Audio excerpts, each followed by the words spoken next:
Daniel Souza, temos novo primeiro-ministro no Canadá. A gente falou sobre isso tem 2 semanas, né? Que acabou finalmente a gestão do Justin Trudeau, né? Ele permaneceu lá durante quase 10 anos, completaria 10 anos agora em 2025. E temos, na verdade, um outro integrante do seu próprio partido, né? O Mark Carney, que assumiu o cargo de primeiro-ministro, mas só até as eleições. As eleições no Canadá, elas tinham que acontecer até o dia 20 de outubro, mas ontem ele anunciou uma antecipação e as eleições já têm data marcada, Daniel, vão acontecer no dia 28 de abril. Por que ele antecipou tanto? Né? O Carney ele poderia ficar no cargo sem novas eleições até outubro. Ele resolveu antecipar para abril. E o motivo, Daniel, é que ele percebeu que esse é o melhor momento para ele fazer novas eleições, porque o partido dele pode conseguir uma nova vitória. A gente chegou a ter, Daniel, durante os últimos meses, períodos aí em que o Partido Liberal, que é o partido do Trudeau, é o partido de uma, colocaria uma centro-esquerda, mas um centro liberal, ali, com algumas pautas mais progressistas, né? Tem uma pegada ali de um liberalismo econômico, tudo, chegou a ficar 20 pontos percentuais atrás dos conservadores nas pesquisas, né?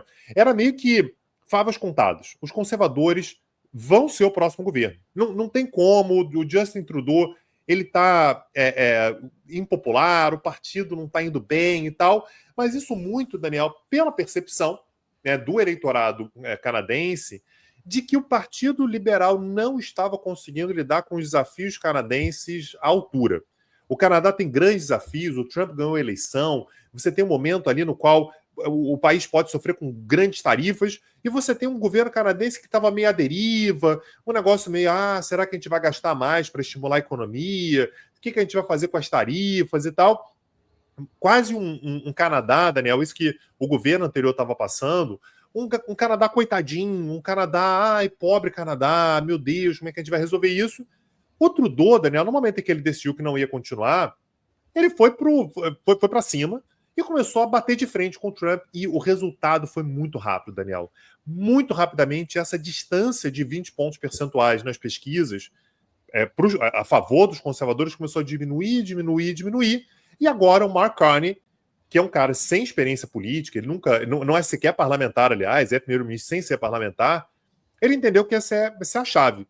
Então, Daniel, ele chegou a dizer na semana passada que respeitava muito o Trump, que gostaria de conversar com o Trump e tudo, mas agora que ele decidiu que teremos novas eleições, ele voltou a bater no Trump de mão aberta, Daniel. Então, ele falou nesse domingo, a resposta do Canadá ao Trump, né, tem que ser por meio de uma economia forte e de um Canadá mais seguro. Trump diz que o Canadá não é um país real. Ele quer nos dividir para nos dominar. Não permitiremos. Essa postura do Carney, Daniel, ela está fazendo com que o Partido Liberal já apareça à frente do Partido Conservador. Aí varia na pesquisa, né? Eu peguei aqui um dado, Daniel, que é um agregado de pesquisas. Nesse agregado de pesquisas, os liberais estão com 37,5 pontos percentuais, né, por cento de intenção de votos, contra 37,1. É uma diferença muito pequena, é 0,4, mas já à frente. Daniel, eram 20 pontos atrás. Quais são os desafios que o Partido Liberal vai ter? O Mark Carney ele está tendo uma dificuldade de conexão com o Quebec. Quebec é uma região muito importante do Canadá, é a segunda, na verdade, territorialmente é a maior província do Canadá, mas é a segunda em população, tem 8 milhões de habitantes, contra 13 milhões de Ontário, Ontário é a maior. Então, é um colégio eleitoral muito grande, mas é um colégio eleitoral cuja maior parte da população fala francês. Essa semana agora, semana passada, né? Semana passada ele teve um problema porque um repórter fez uma pergunta para ele em francês e ele não entendeu a pergunta. E quando ele conseguiu entender, ele respondeu em inglês.